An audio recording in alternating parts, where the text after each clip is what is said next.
Bismillahirrahmanirrahim. Assalamualaikum warahmatullahi wabarakatuh.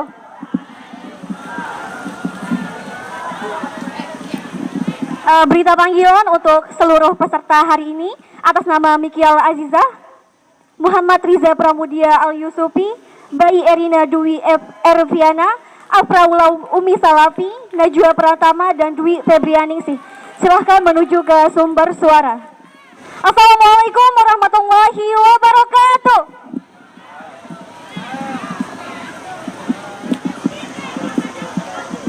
Jadi hari ini merupakan hari kedua lomba pidato.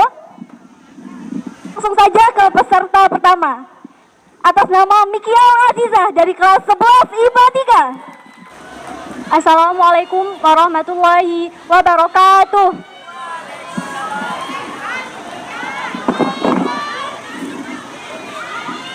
Honorable to Headmaster of SML Kopang, honorable to all of the teachers and all of my friends.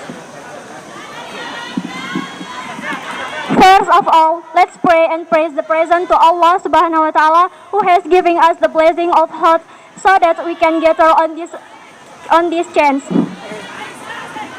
The second one, we don't forget to send salawat and greetings to the great Prophet Muhammad Sallallahu Alaihi Wasallam.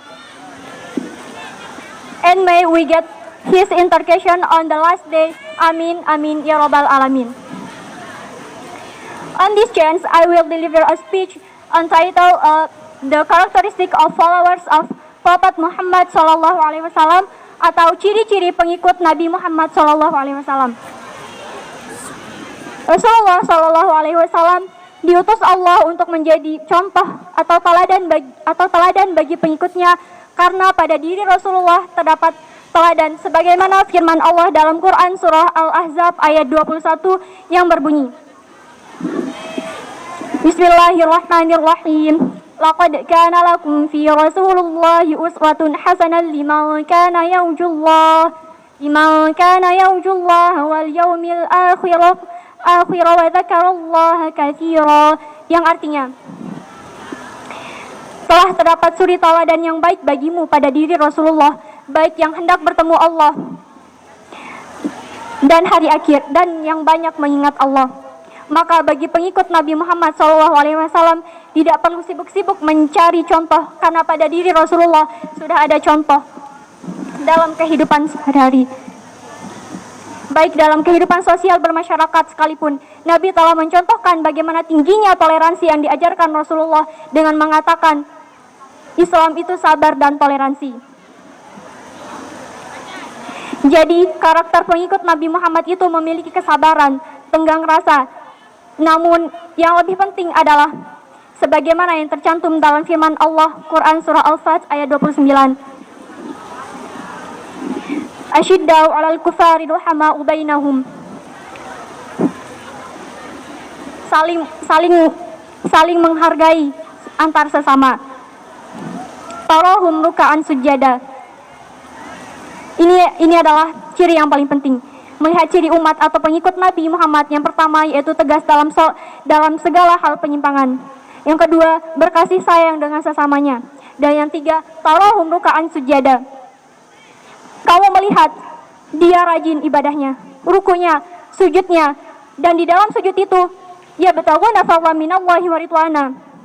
Mereka memohon banyak kemuliaan dari Allah Subhanahu wa Ta'ala.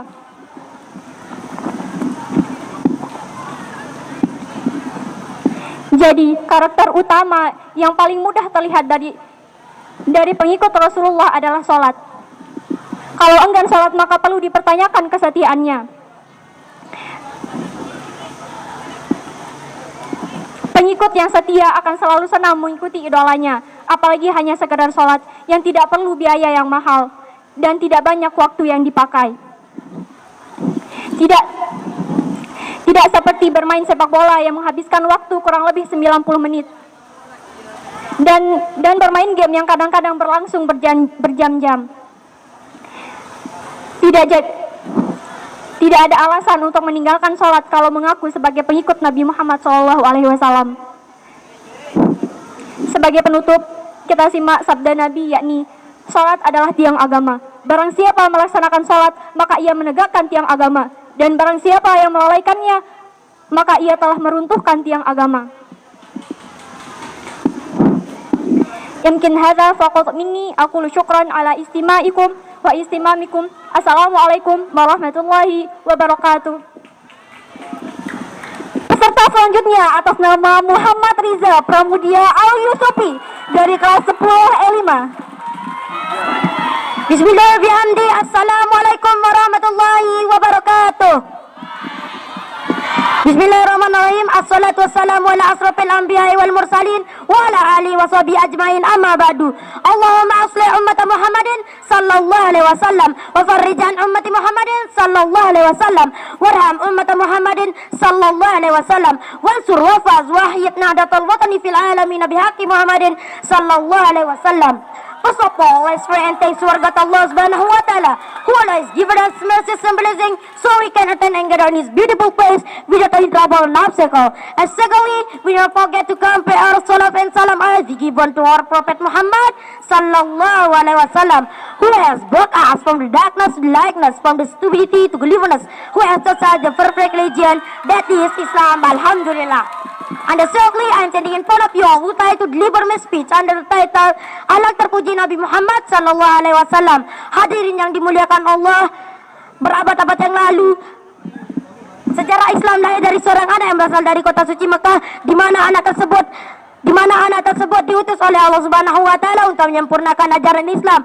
Tentu saja perjuangannya tidak mudah karena pada saat itu ia berada di tengah-tengah kaum kafir di zaman jahiliyah, di mana penduduk setempat memiliki adab dan kebiasaan yang buruk. Kaum kafir Quraisy di masa itu tidak memiliki alat. Mereka bertindak semena-mena terhadap kaum kafir, kaum miskin dan kaum perempuan. Mereka juga menyembah berhala dan gemar melakukan dosa-dosa yang lain.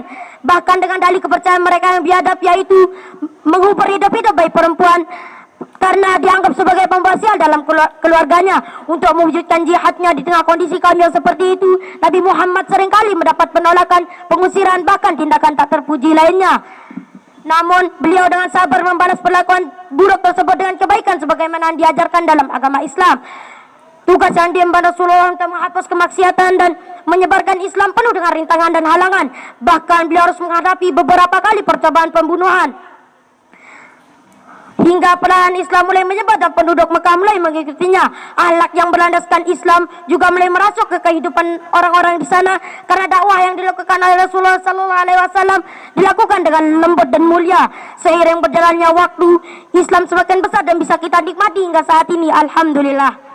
Hadirin yang dimuliakan Allah, dari kisah tersebut bisa kita simpulkan bahwa Islam dapat menyebar dengan cepat dan sempurna di kalangan masyarakat yang seperti itu disebabkan karena Rasulullah sallallahu alaihi wasallam menyampaikan dakwahnya dengan lembut dan mulia.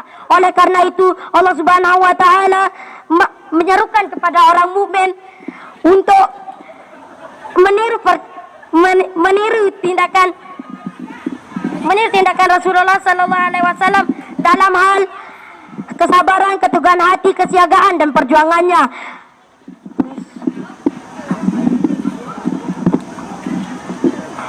Serta tetap menanti jalan keluar dari Allah. Semoga salawat dan salamnya terlimpahkan kepada Nabi Muhammad SAW sampai hari kiamat kelak. Amin ya rabbal alamin. Mungkin ini saja pidato dari saya, kurang lebihnya mohon dimaafkan. Yumkin hadza faqat minni, syukran katsiran ala istimamikum, summa assalamualaikum warahmatullahi wabarakatuh. Peserta selanjutnya atas nama Bayi Arina Dwi Erviana dari kelas 10 E4. Bismillahirrahmanirrahim. Assalamualaikum warahmatullahi wabarakatuh. Alhamdulillahirabbil alamin. Wassalatu wassalamu ala asyrafil anbiya'i wal mursalin sayyidina Muhammadin wa ala alihi wa ashabihi ajmain, amma ba'du. Yang saya hormati Bapak Kepala SMA N1 Kopang, Bapak Ibu Guru dan staf tata usaha SMA N1 Kopang, dan teman-teman sekalian. Pertama-tama, marilah kita panjatkan puji syukur kita kehadirat Allah Subhanahu wa taala yang telah melimpahkan rahmatnya sehingga kita bisa berkumpul di tempat yang insya Allah mulia ini.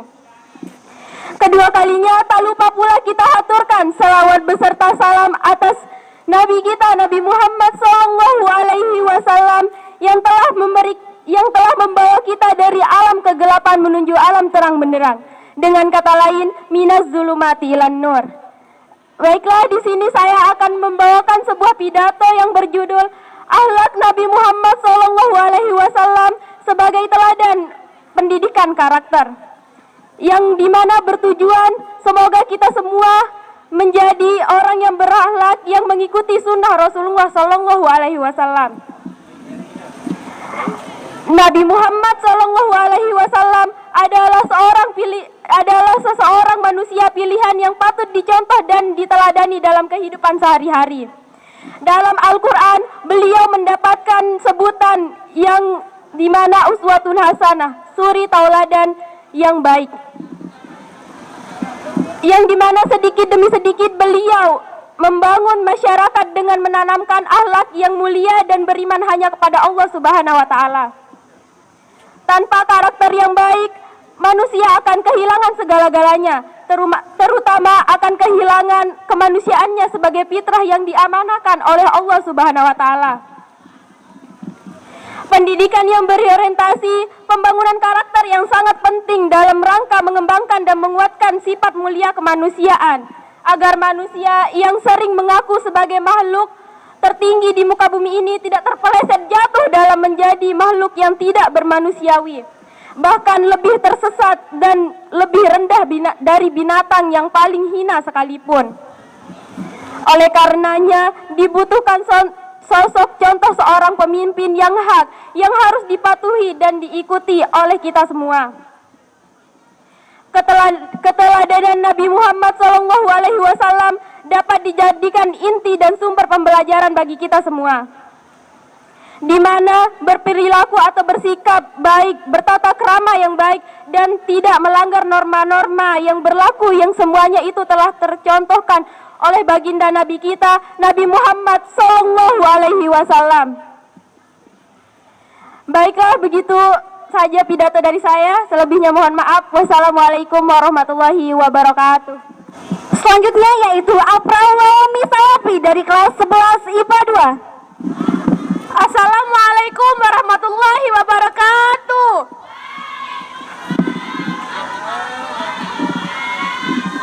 Asyhadu an la ilaha illallah wa asyhadu anna Muhammadar Rasulullah. Allahumma shalli ala Sayyidina Muhammad wa ala ali Sayyidina Muhammad. Kita panjatkan puja-puji syukur kita kepada Allah Subhanahu wa Ta'ala yang telah memberikan kita rahmat serta hidayahnya senantiasa selalu. Salawat serta salam kepada Nabi besar akhir zaman, Nabi terakhir di antara para Nabi, Muhammad Sallallahu Alaihi Wasallam, penutup risalah dan pembawa manfus yang kita amalkan sampai akhir zaman.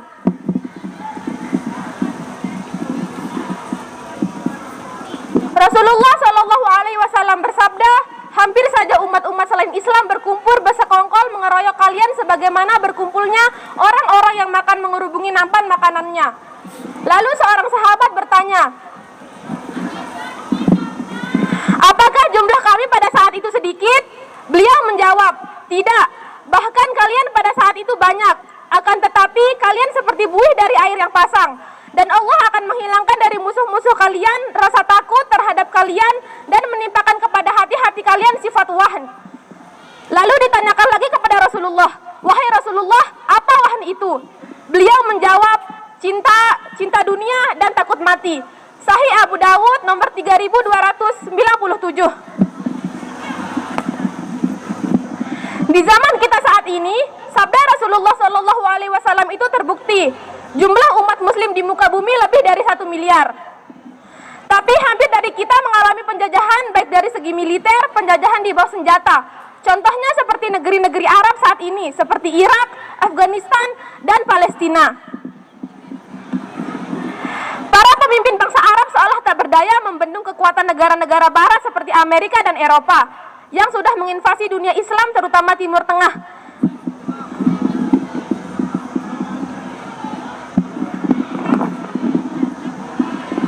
Bagaimana kita umat Islam menghilangkan wahn itu? Al-Quran memberi kita petunjuk. Surah Al-Baqarah ayat 131 yang artinya, Ingatlah ketika Tuhan berfirman kepada Ibrahim, berserah dirilah. Dia menjawab, aku berserah diri kepada Tuhan seluruh alam. Al-Baqarah ayat 133 yang artinya, apakah kamu menjadi saksi saat maut menjemput Yakub ketika dia berkata kepada anak-anaknya, apa yang kamu sembah sepeninggalanku? Mereka menjawab, kami akan menjambah Tuhanmu dan Tuhan nenek moyangmu, yaitu Ibrahim, Ismail, dan Ishak, yaitu Tuhan yang Maha Esa, dan kami hanya berserah diri kepadanya. Al-Baqarah ayat 136 yang artinya, katakanlah kami berfirman kepada Allah dan kepada apa yang diturunkan kepada kami, dan kepada apa yang diturunkan kepada Ibrahim, Ismail, Ishak, Yakub, dan anak cucunya, dan kepada apa yang diberikan kepada Musa dan Isa, serta kepada apa yang diberikan kepada nabi-nabi dari Tuhan mereka. Kami tidak membeda-bedakan seorang pun di antara mereka, dan kami berserah diri kepadanya. Hanya dengan berserah diri kepada Allah, kita bisa menghilangkan sifat Tuhan itu, dan kembali kepada risalah para nabi. Di zaman permulaan Islam, menjadi hamba Allah adalah tujuan utama segenap umat muslim.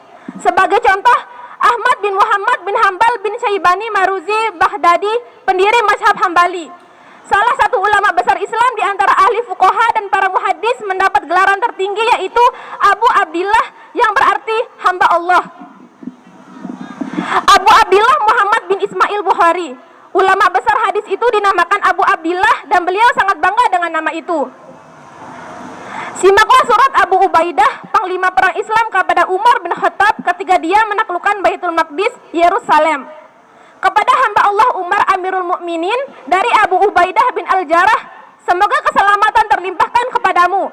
Sesungguhnya aku memujimu ya Allah, yang tiada Tuhan yang berhak disembah dengan sebenarnya melainkan Dia, amma ba'du.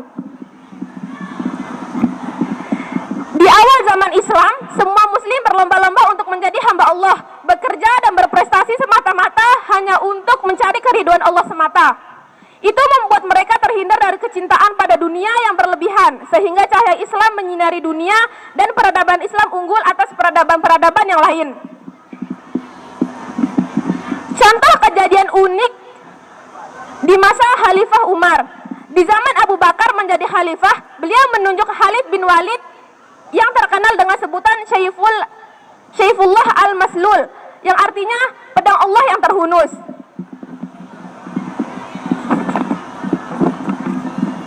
Dia tidak pernah mengalami kekalahan. Ketika Umar bin Khattab menjadi sebagai khalifah, langkah pertama yang dilakukan adalah berkirim surat kepada Abu Ubaidah bin Al-Jarrah yang isinya berkaitan dengan pemberhentian Khalid bin Walid sebagai komandan militer tertinggi. Hal ini ia lakukan karena ia khawatir pasukan umat Islam akan mengalami penyimpangan akidah. Sebab Khalid bin Walid tidak pernah terkalahkan dalam memimpin pasukan, sehingga dengan digantinya Khalid, umat Islam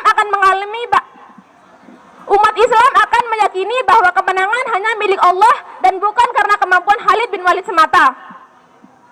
Keikhlasan kita bekerja dan berprestasi hanya karena Allah semata akan menjelma menjadi kekuatan untuk kita kaum muslimin bangkit dari berbagai bentuk penjajahan zaman modern saat ini. Menjadi hamba Allah haruslah menjadi tujuan utama seorang muslim. Sekian yang bisa saya sampaikan. Wassalamualaikum warahmatullahi wabarakatuh. Atas nama Najwa Pratama dari kelas 10 S1. Bismillahirrahmanirrahim. Allazi ahtaram mudiral madrasati wa muzafihi idaaratan SMA 1 Kopang. Assalamualaikum warahmatullahi wabarakatuh. Awalan haya bina naskurullahi azza wa jalla allazi qad ata'na nikmatan katsiratan hatta an najtami'a fi hadzal makanil mubarak. Secondly, salawat and salam to our noble character, to our Prophet Muhammad sallallahu alaihi wasallam. He has from the darkness to the lightness, from the bad moral to the good moral. Naming is Islamic religion. Salisan, aku muhuna uridu an tatakallam bil lughatil Indonesia tahtal maudu Maulid Nabi.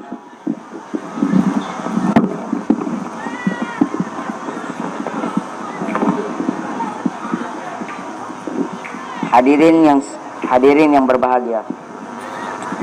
Tiada sepatah kata pun yang patut kita ucapkan pada kesempatan ini kecuali ucapan tahmid atau taskur kehadirat Allah Subhanahu wa taala, karena atas rahmatnya serta hidayahnya kita semua masih ditakdirkan oleh Allah berjumpa dengan bulan Rabiul Awal, di mana dalam bulan Rabiul Awal itu lahirlah Nabi Muhammad SAW.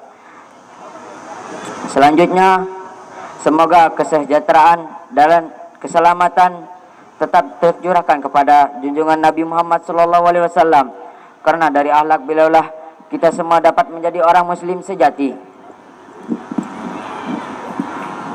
Karena akhlak yang dipancarkannya adalah merupakan kandungan atau cerminan dari Al-Quranul Karim. Begitu juga kesejahteraan dan dari keselamatan dilimpahkan kepada keluarga Nabi, para sahabatnya, dan semua orang yang mengikuti petunjuknya.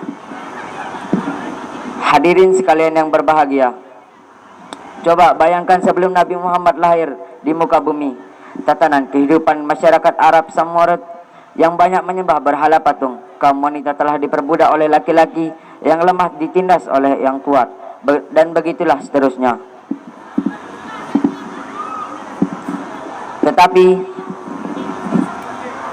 setelah Islam datang yang dibawa oleh Nabi Muhammad SAW, maka berubahlah sedikit demi sedikit tatanan adat kehidupan jahiliyah dari tindas menindas menjadi saling asuh mengasuh dan saling bantu membantu.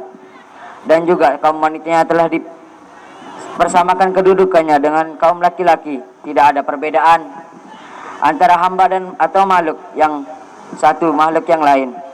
Semuanya sama saja, baik yang kaya, miskin, yang punya kedudukan atau yang tidak punya kedudukan. Akan tapi yang menjadi tolak ukur atau standar kebaikan seorang di hadapan Tuhannya adalah kadar takwanya kepada Allah Subhanahu wa taala.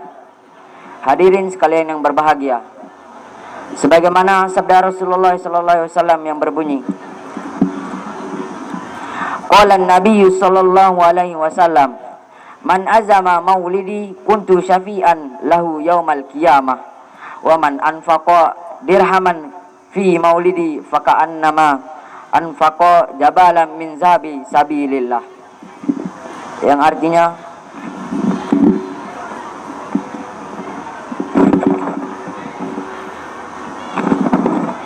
Nabi Muhammad SAW bersabda, barang siapa yang mengagungkan hari kelahiranku, niscaya aku akan memberikan syafaat kepadanya kelak pada hari kiamat. Dan barang siapa mendermakan satu dirham di dalam menghormati hari kelahiranku, maka seakan-akan dia telah mendermakan satu gunung emas di jalan Allah Subhanahu wa taala. Sekian, hanya ini yang bisa saya sampaikan. Mohon maaf atas kurang lebihnya atau tutur kata yang salah. Semoga dimaafkan ya. Sekian, Assalamualaikum warahmatullahi wabarakatuh. Selanjutnya atas nama Dwi Febrianingsih dari kelas 10 E6. Assalamualaikum warahmatullahi wabarakatuh.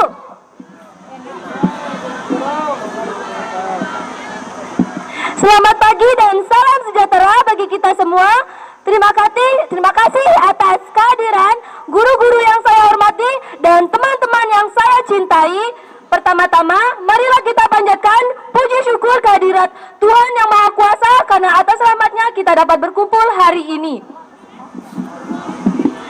Hadirin rahimakumullah, tiada kata yang pantas kita ucapkan selain rasa syukur kepada Allah Subhanahu wa taala, karena atas nikmat dan karunia-Nya lah kita semua bisa hadir berkumpul di tempat yang mudah-mudahan dimuliakan oleh Allah Subhanahu wa taala. Sudah sepantasnya kita mengucapkan syukur kehadirat Allah Subhanahu wa taala atas limpahan rahmat dan karunia-Nya kepada kita hingga detik ini. Tak lupa dan jangan pernah dilupakan adalah salawat dan salam kita kepada Nabi besar kita, kepada Nabi besar Muhammad SAW. Bapak dan Ibu guru yang saya hormati, pada tanggal 12 Rabiul Awal ini adalah momen di mana Rasulullah SAW dilahirkan, yang biasa kita sebut dengan Maulid Nabi. Alhamdulillah, dalam momen penting Maulid Nabi ini, kita semua bisa bersilaturahmi dalam keadaan sehat walafiat. Hadirin yang berbahagia, apakah sudah mengetahui Maulid Nabi? Pengertian Maulid Nabi dalam bahasa Arab, kata maulid berasal dari akar kata walada yang berarti lahir. Yang melahirkan disebut walidah.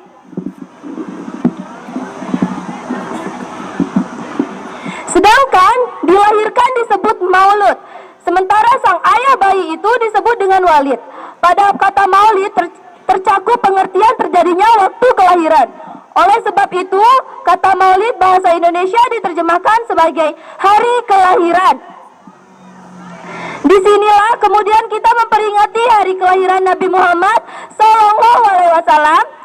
Hadirin yang berbahagia, momentum peringatan Maulid Nabi ini bisa dijadikan sebagai ajang silaturahmi. Namun selain dari itu, kita juga bisa menjadikan Maulid Nabi ini sebagai ajang untuk bersyukur kepada Allah karena telah mengutus suri tauladan bagi kita semua.